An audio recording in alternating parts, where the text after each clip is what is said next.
All right, here we go. It is a brand new, as you see in the title, Stick to Hockey Live, episode 57. No musical intro this time. It's Jason Martinez, and that is Anthony DeMarco coming to you live from the Great White North. What's going on, Ant? Not too much, man. I guess a bit less of a hectic schedule down there, right? Or not schedule, just a bit of a less hectic vibe this time around. Last year, last week, all hell broke loose, and now everyone could kind of breathe a bit before I guess some more fucking dominoes begin to drop. Yeah, and we're hearing more and more about names for president and possible options and where they may go. I'll tell you, last night at the game, it's the first time they've been back here and had a home game since everything happened on Friday.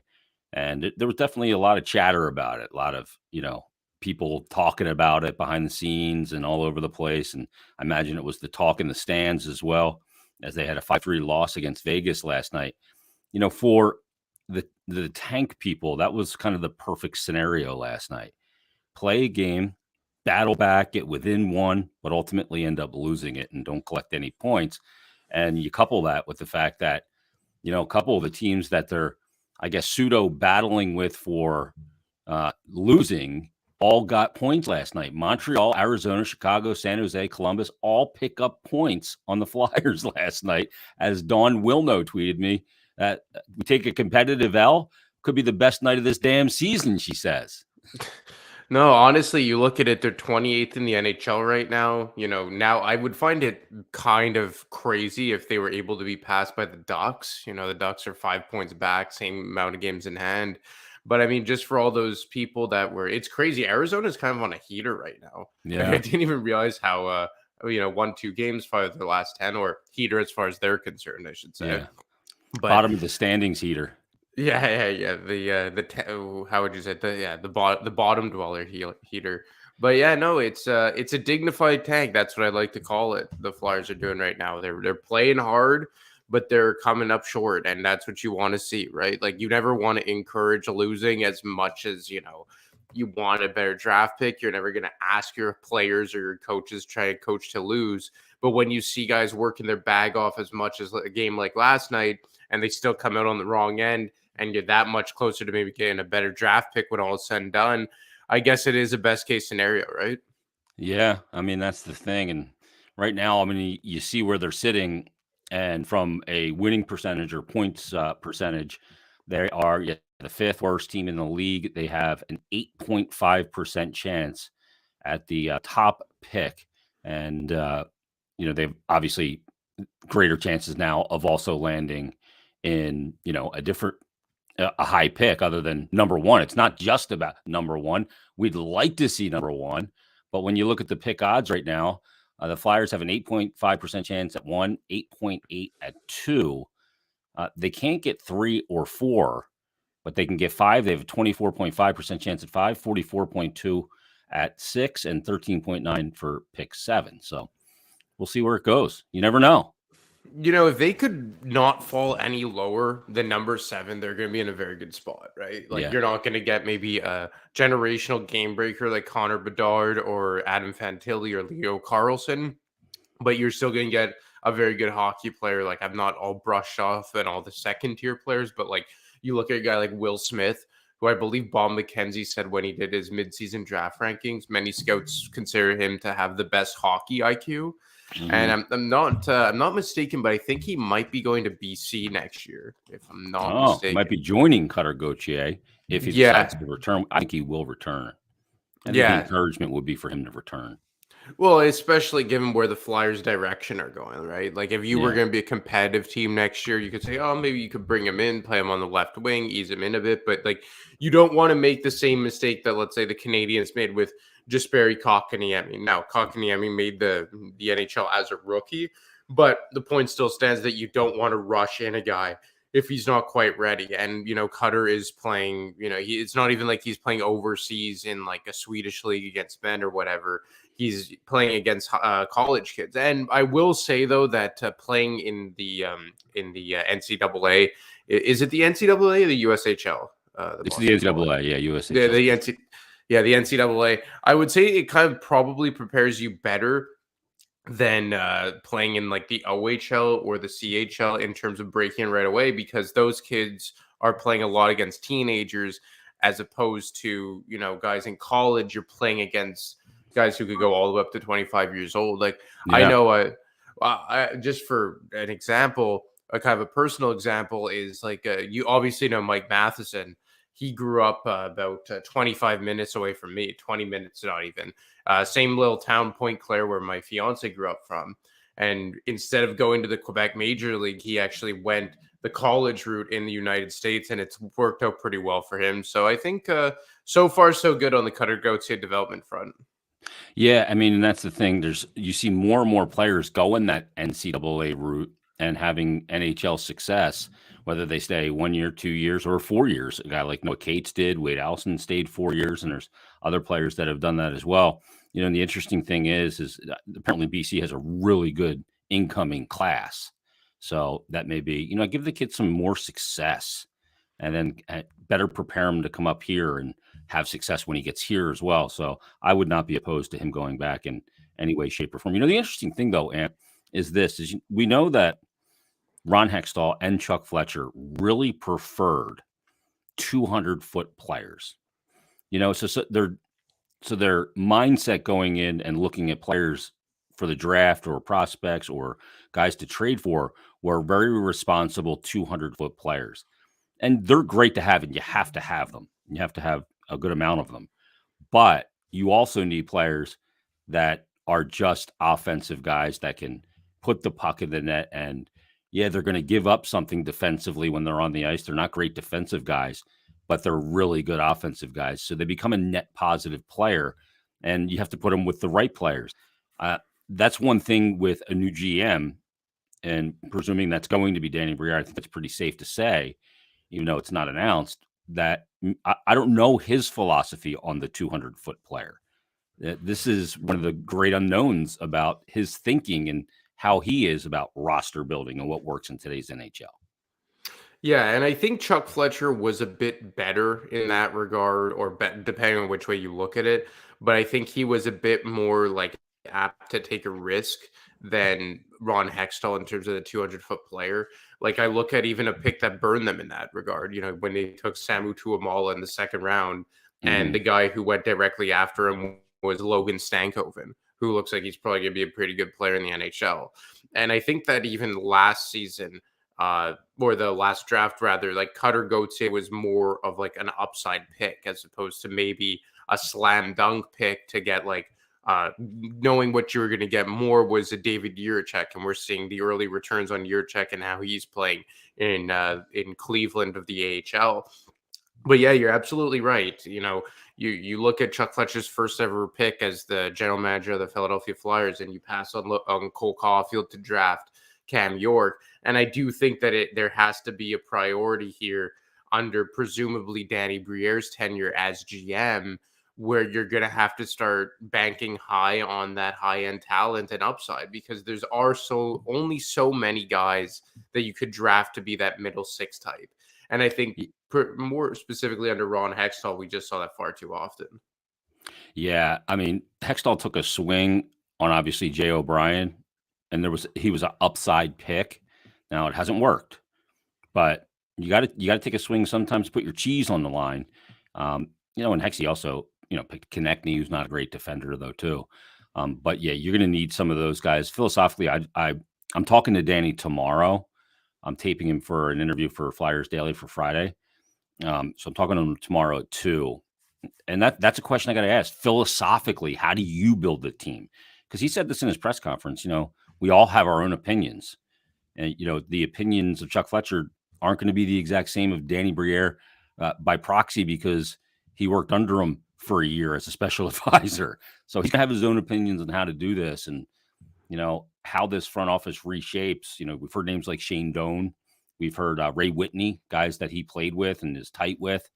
I know Mike Grier at the GM meeting said, look out for Sneaky B is what they call him, because while he's a gentleman and everything, he is one of those guys that's an insane competitor and will do whatever it takes to win. And if that translates into the GM chair, that's an aggressive mindset of I gotta make shit happen. Yeah, and he's a guy that's had to work to where he's gone, right? Like we've talked about this a lot. It's not like he retired and the next thing you knew, he was working the Flyers front office. Like he had to go and work really hard in the ECHL, learn how to manage an organization down there, then slowly but surely started even before it was announced, working behind the scenes as in like player development and scouting, and then eventually gets that official title slapped on him about 14 months ago at this point.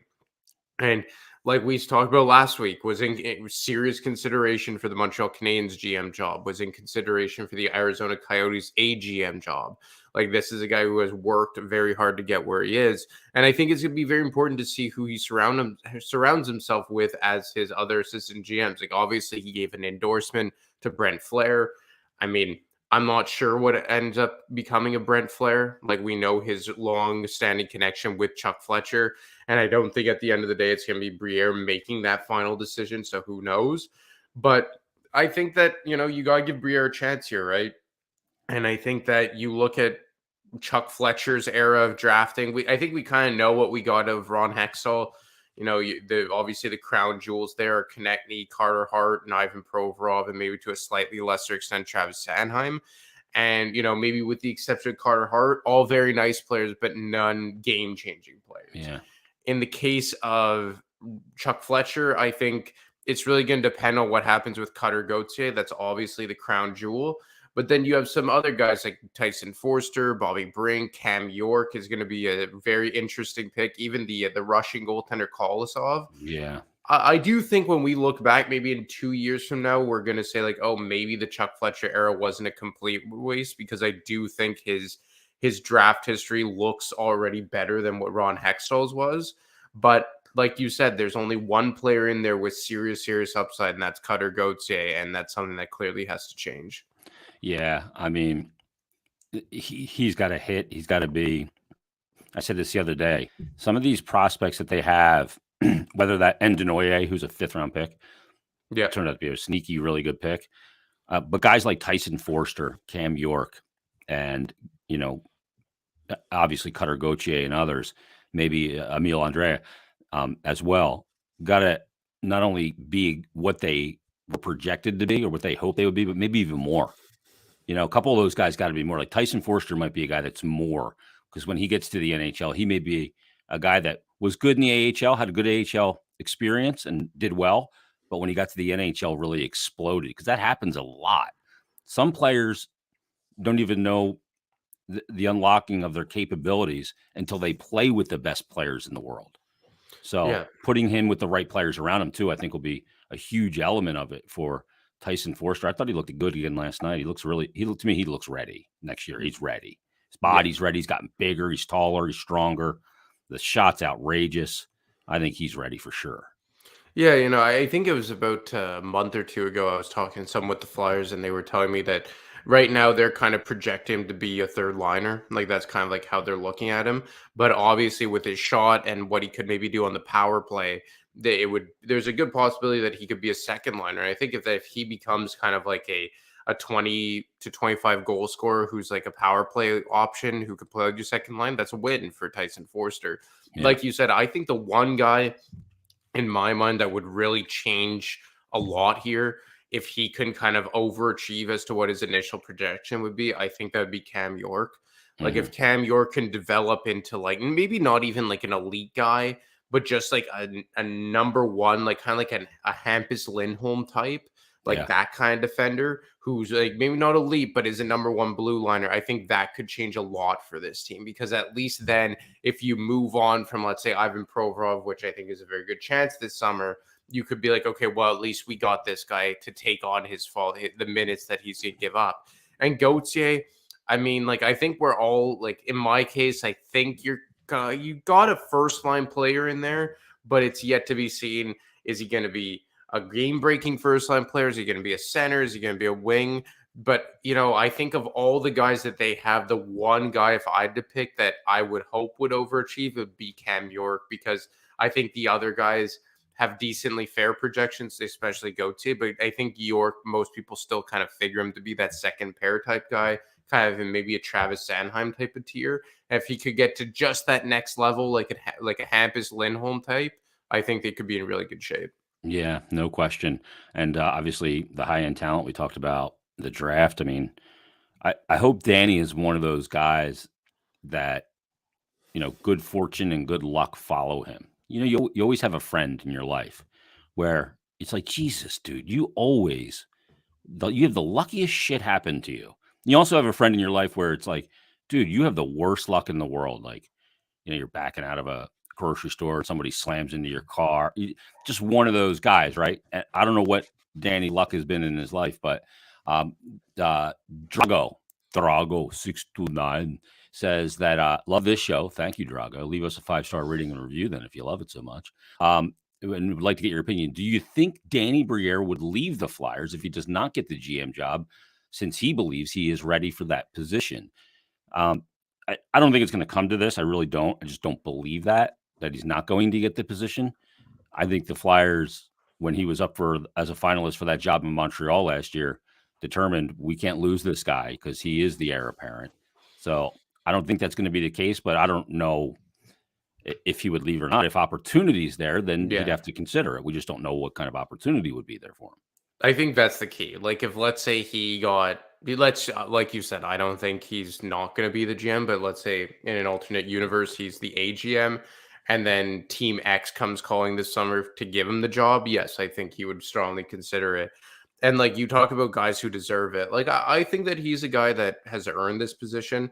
And like, just on a side note, like, being up here in Montreal, like, I have seen his face more on the television, I think, than I've seen my fiance in the last couple of days. Like, I was at the gym this morning at 6:30 a.m.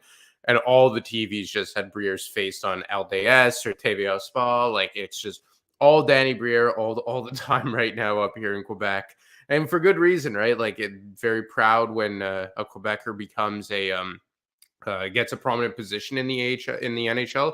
I think he's the only second Quebecois general manager right now. I think that's the case, aside from Julien Brisebois.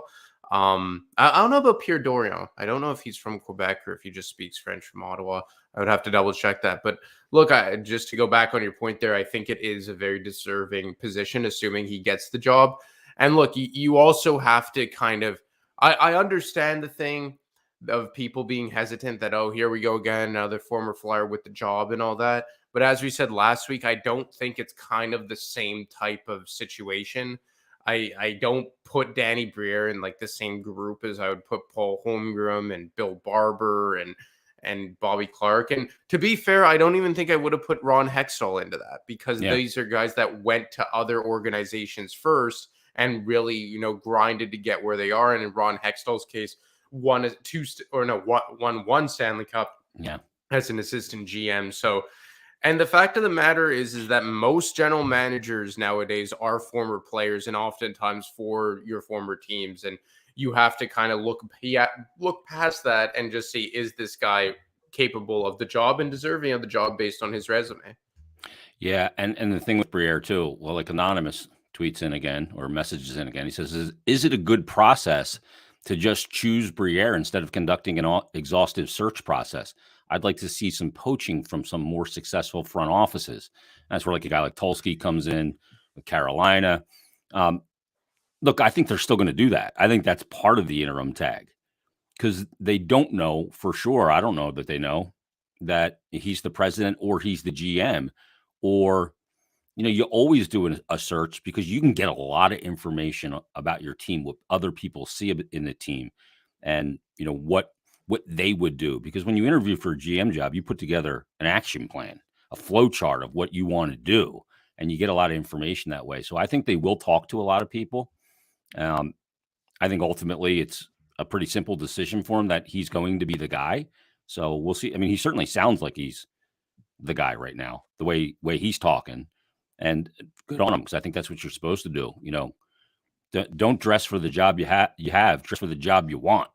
Sure. And I know that we're all kind of assuming him to be the general manager when all is said and done, and I think that is the most likely scenario.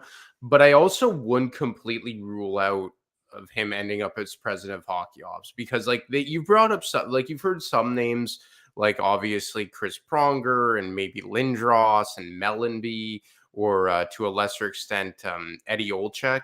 And I believe it was Saravalli said that they've had discussions with Eddie Olczyk, like going back to like over a year from now. But then you listen to some other names, like guys like Robert Esch, guys like Ray Whitney, guys like Shane Doan. And to me personally, and these guys are like, one thing you have to realize is that a lot of these guys could be being considered for AGM jobs, right? Like it's not just under consideration for president or GM. Like they're going to round out an entirely brand new front office, in my opinion.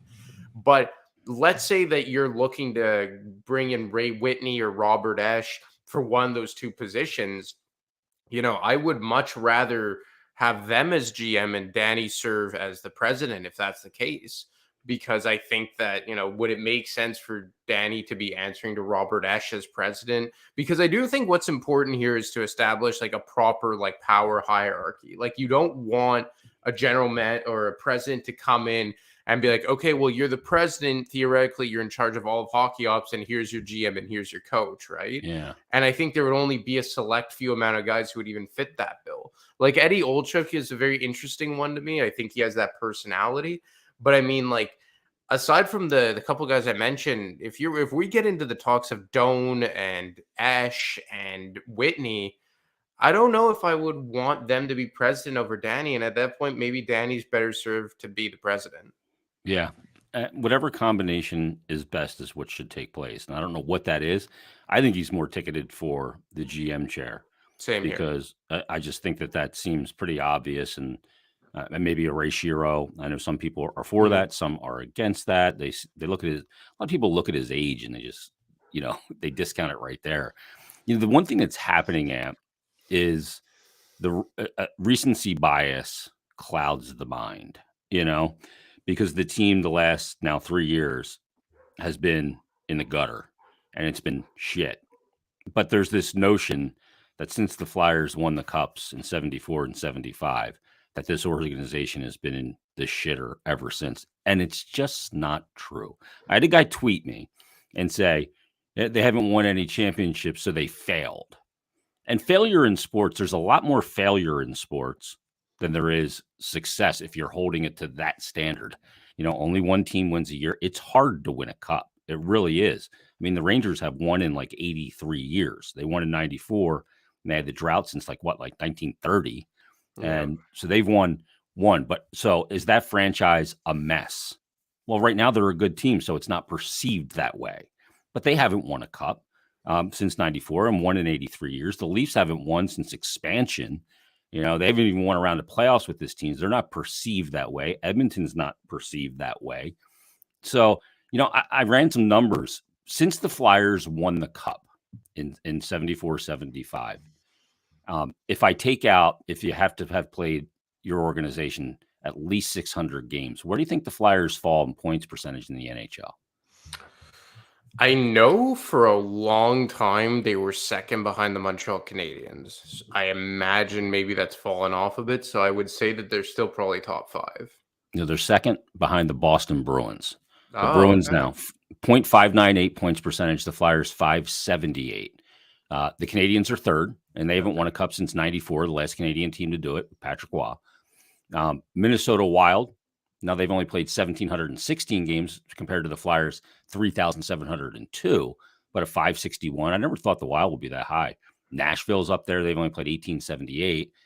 Calgary, 543 at number 6. The Caps at 542 points percentage. The Blues at 541. The Penguins at 538. Detroit Red Wings at 535. They've obviously dropped since the 25 straight years being in the playoffs. And then the Rangers are 12. Colorado's 11. Dallas, Buffalo. Some of these, you know, the Ducks and some of these organizations, even the Tampa Bay Lightning, for example, right? They played 2,344 games, a 518 win percentage. Flyers are second on that. So, you know, this notion that it's just been shit since they've won the cup is bullshit. And for a lot of that, Bob Clark was a general manager and Paul Holmgren was a general manager. Those guys put together really good teams. Now, a lot of it's pre-salary cap, obviously. And that's different when you have Ed Snyder as an owner who can just have unlimited pocket, but let's realize the fact of the matter is they have the second highest points percentage since they've won the cups. They haven't won one. They went back 6 times and lost, and you don't get any points for that. But that's a high points percentage. No, I agree. And, I've had this debate more times than I can count with people. And I always just ask, like, would you consider that the San Jose Sharks run from, let's say, 2005 to 2020, was that a failure because they didn't win a Stanley Cup? No. I know they didn't win, but I would argue that that was one of the more successful teams in a lot of ways over that stretch. And, you've also had arguments with people, or just debates rather, about, like, I always ask this question, like, between 2005 and 2015 or 2018, let's say, to give more of a sample size, would you have rather had been a fan of the San Jose Sharks or a fan of the Carolina Hurricanes? One won one Stanley Cup in 06 and then didn't make the playoffs for 10 years or something? Yeah. And the San Jose Sharks won so many President's trophies, went to 2, I think, conference finals, a Stanley Cup final, but they never won the cup. And I think, like, that's always been an interesting conversation to have, in my opinion. And then you act like, well, or then you ask the question, like, is Dave Poyle or Doug Wilson, are they successful GMs, or are they failures just because they didn't win a Stanley Cup? And I think specifically in the 2000s, from, let's say, the year 2000 to, or even if you scale it back a bit, like 97 all the way until the 2012 lockout, how many teams would you have considered more successful than the Philadelphia Flyers over that run, specifically in the Eastern Conference? And I would say, like, aside from the Boston Bruins, the Penguins, and the New Jersey Devils, I can't really point to one exact, team and say, yeah, this has been a better team than the Flyers over that stretch. Maybe the Tampa Bay Lightning, just because they won that one cup in 04. But I mean, I think the Flyers had a really good stretch from the mid-90s until the 2012 lockout. And yes, it's been downhill ever since. But even though they didn't win a cup in that stretch, and let's say the Lindros into the Primo, into the Richards era, they still were very good teams. In that stretch, they had the 6th highest points percentage, 586. The teams that were ahead of them: Detroit, New Jersey, the Dallas Stars, the San Jose Sharks, the Ottawa Senators were 5th. Then the Flyers, Colorado, Vancouver, Buffalo, and Boston is 10th in that period. So that's the 97-98 season through 2011-12. Penguins 13th through that period of time. And that's pretty crazy. Yeah, because they only started to get together in like 07, 08, I think, is when they really started to get their shit on track. So let's look at it even a little bit more focused. So from, the turn of the century, 2000, the 2000-2001 season to this very moment, Flyers right in the middle, 16th in the NHL with a .557 points percentage. Some of the teams below them may shock you. Carolina, they've won a cup in that period of time. Anaheim won a cup. The Los Angeles Kings, 21st, .540, won 2 cups. How about the Chicago Blackhawks, 22nd in points percentage, .538? That's crazy. This is bananas when you look at some of it.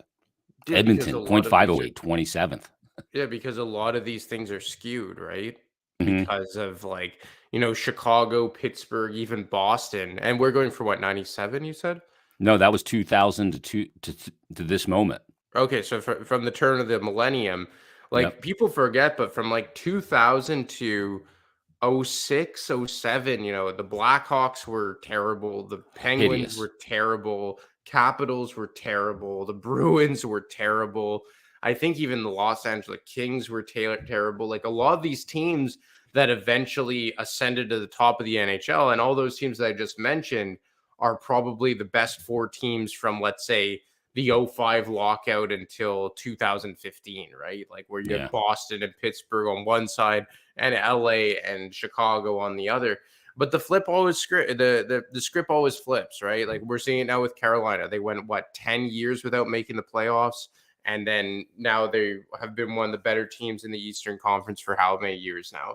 The New Jersey Devils, you're starting to see them come back. The Tampa Bay Lightning were another team. Colorado Avalanche. Like, when you're bad for so long, I think eventually you just inherently become better because of how many picks that you compile. But if you don't do it right, I think we're seeing now that it could take a lot longer than one may actually expect. That window that you talk about there, 2000 to 2000 through the 2006-07 season, Penguins were 27th in the league in points percentage, 458. Chicago Blackhawks, 29th out of 30 teams, by the way. Wow. Also in there, Washington Capitals, 0.480, 25th in the league. Rangers, 22nd. Flyers in that window of time were 9th in the NHL, behind Toronto, San Jose, Vancouver, Colorado, the Devils, Stars, Ottawa Senators number 2, and Detroit number 1. So, yeah, I mean, Cliff messages in and says, Jason, great work making the same point I've been saying to my idiot Leaf fan friends. Can you post that stat about the Flyers with the second highest win percentage since 74? People only think about the last few years. Yeah, I mean, it's just the truth. It's fun to say that it's been a dumpster fire, but it hasn't. All right, last thing, CL messages in and says, is trading Hart really being considered? It feels like we've been through too much goalie troubles in the past and move on from him, even if he's probably the best player trade chip we have. Now, I will tell you, his contract's up after next year, so he's eligible to sign an extension on July 1st because he's within a year of the expiration of that deal. He will be an RFA after this contract still. And, you know, when you look at it from the Flyers' perspective, I don't think that you get great return on goaltending.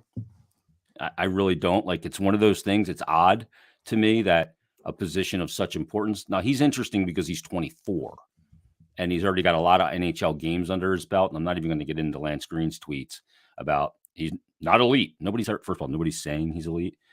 And he compared him to Steve Mason's time here in Philadelphia. But when you yeah, it was ridiculous because when you compare Hart from age 20 to 24 and Steve Mason from age 20 to 24, Hart edges him in save percentage and is just behind him in goals against average.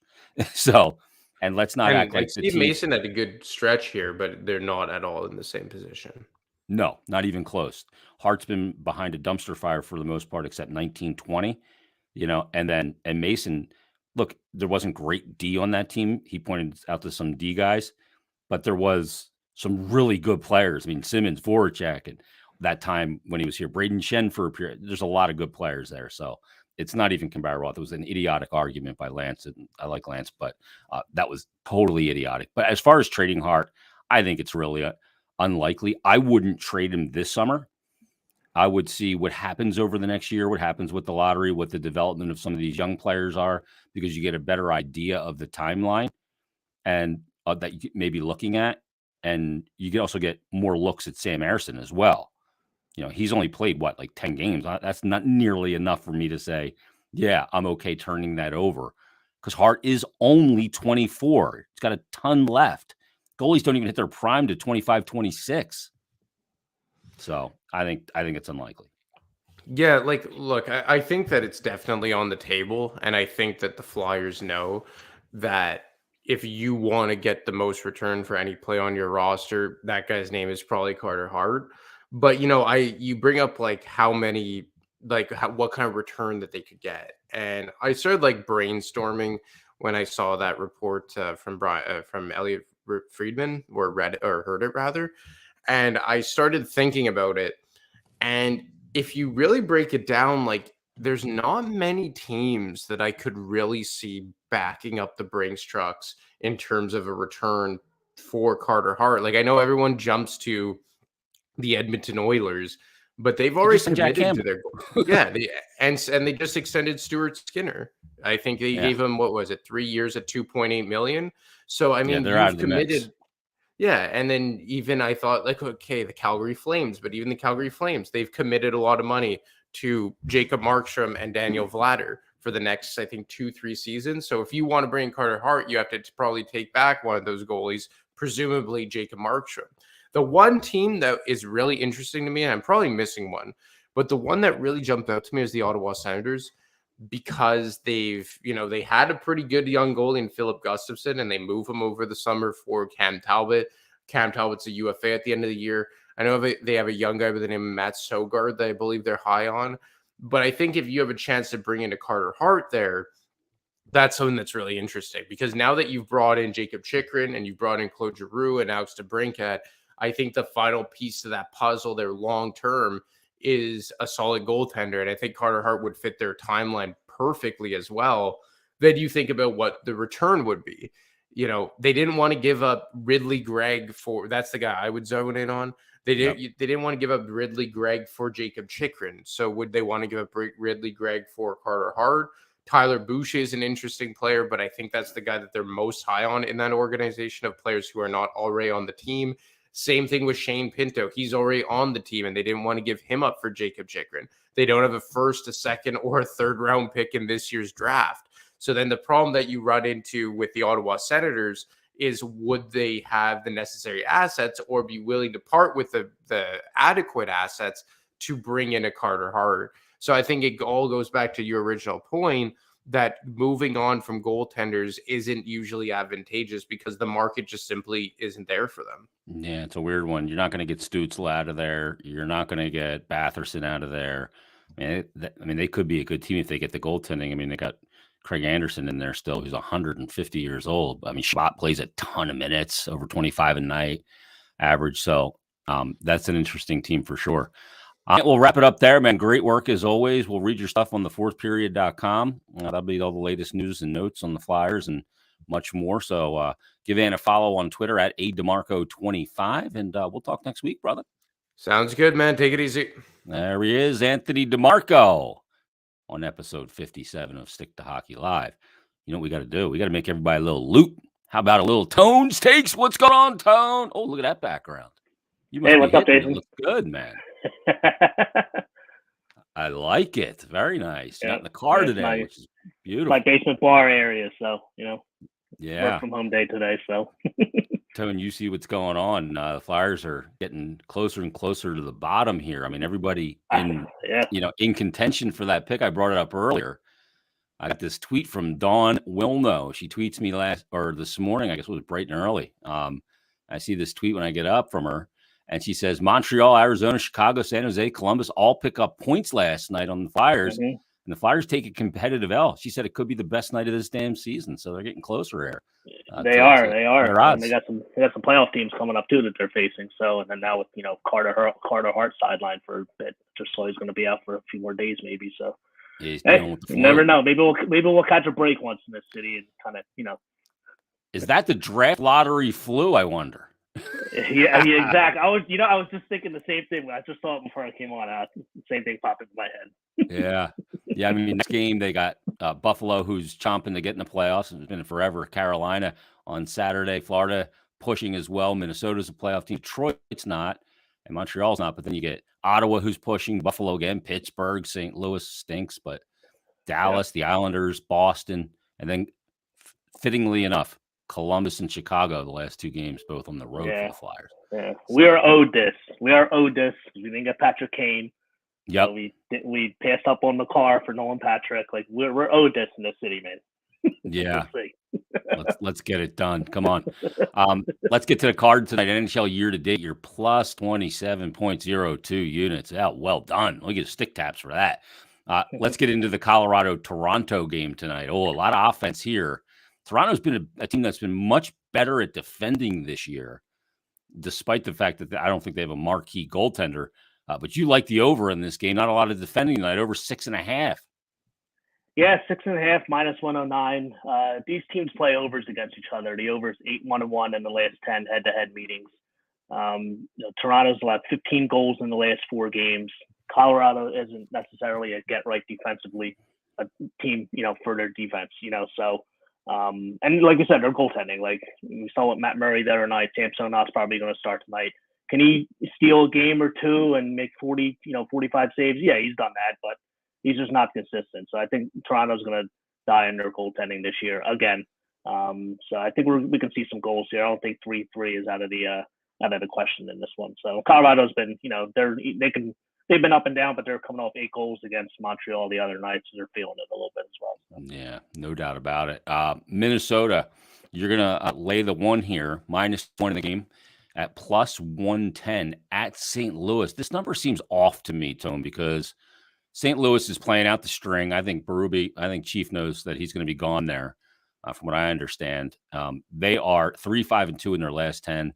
But you look at the opponent tonight; they're on an absolute heater. 7-0-3 in their last 10 are the Minnesota Wild, sitting in that second spot in the Central. Is this a flawed line?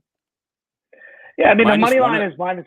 Yeah, the money Right. line is minus 140. I mean, typically I don't like to lay that. I'd rather go with the -1 at plus 110. You know, Kaprizov is out, and the Wild in 14 games before his injury, they only gave up 19 goals. They've given Wow. up 7 goals in the last 2. So I don't know, maybe they tried to open it up a little bit to compensate for him missing. Sure. But I can see them buckling down tonight. Fleury is great on the road. He's got a .92 save percentage. Binnington just, he's had a tough year. He's 8.896 save percentage at home. I can see the Wild winning this game kind of like a 4-1, 3-1 type of game. Get back to their defensive style. I mean, they just lost 5-4 to Arizona. So, I can see a little bit more of a defensive game for Minnesota here. So that's why I'll go with the -1 and, hopefully they win by 2 and get a plus money win. Yeah, and St. Louis has really struggled to keep the puck out of their net this year with that donkey Binnington. I hate Binnington. I think he's a jerk off. He's a head case. Yep. He needs He's definitely a head case. I mean, there's not many guys that I would say this publicly about, but Binnington needs to get that shit kicked out of him. Yes, he does. Yes, He really does. That's fake the tough guy thing. He's like 162 pounds, this guy. I've seen him off the ice out of equipment. He is a beanpole. I'd love to bring back, God rest his soul, the great Ray Emery, to go goalie fight with him and just beat the fucking brakes off that dude. Yeah, just like he did to Hopi, right? Oh, he did. Opie wanted no part of that. No, he didn't. Razor could chuck him, man. He was a great guy. Yeah. I know there were some issues with him in Ottawa, and he got his career back on track and learned from it. When he was here in Philly, he was a great guy to deal with. Yeah. That's a big element of that cup year for the Flyers in 10. Oh, yeah. That he goes down. I mean, geez. Yep, that's right. I forgot about that. That was that cup year when they got hurt. Because that game that he fought Hopi, I think it was Laviolette's first game, maybe, or either towards the end of his reign or towards the beginning, maybe. I think I know why. The beginning. I kind of remember the beginning. Yeah. Right? I remember Washington still blew them out, but they, that was like the start of their, of their ascension that season. Yeah, Washington had scored like their 8th goal in the game. Yeah. And, yep. And Ray was pissed, and the Flyers just said, "You know what?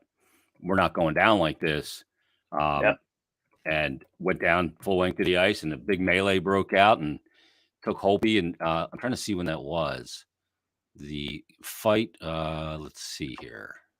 May have been December 2009, maybe. That's when he got fired. Because they went to the Cup in 2010. I think it was December. It was right around a little bit before. Lavi came in December 8th, I want to say. So it's really that's probably the day after. Yeah, it's probably the 9th or 10th. It was like his first game, I think, from what I remember. Wow. Yeah. That's how my hockey memory is, man. I just remember, crazy stuff like that. It was actually, oh, wow, I'm wrong. We're both wrong. November 1st, 2013. Yeah. Wow. Okay. It was on the back. Never mind what I just said then. Yeah. Okay. I didn't know that.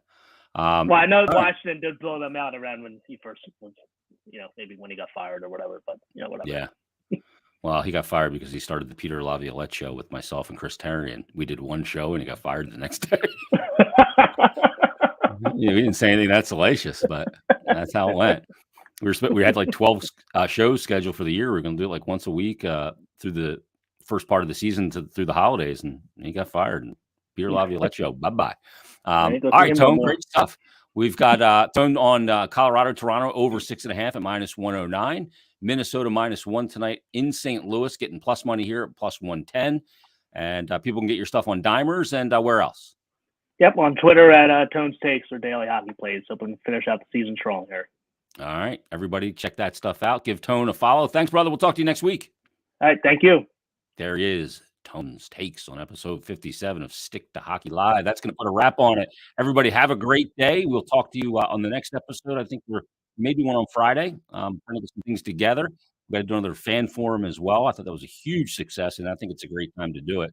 Plus, I'm working on possibly doing another Philadelphia Flyers podcasters roundtable. We did this a couple of years ago when the Flyers fired Dave Hackstall and Scott Gordon was the interim. He actually joined us. We did it at Bullies, not Bullies. We did it at the Bullies place at Xfinity Live. We had members of Broad Street Hockey. We had members of Off the Post. We had members of all different kinds of podcasts there, and did a big panel discussion. Brought people into the panel, out of the panel. It was a lot of fun. We may be doing that again. That's some beginning workings on getting that done. It was a great day. So hopefully we can do that and get this thing, everybody can get their feelings out there and we can have a good time and talk some Flyers hockey and have a nice on-site crowd there as well. So we'll see if we can get that done. Maybe a watch party for a road game to follow. So enjoy that as well. So everybody, thanks for listening. Thanks for watching. Leave us a 5-star rating and review, and we'll talk to you next time on Stick to Hockey Live. Have a great day, everybody.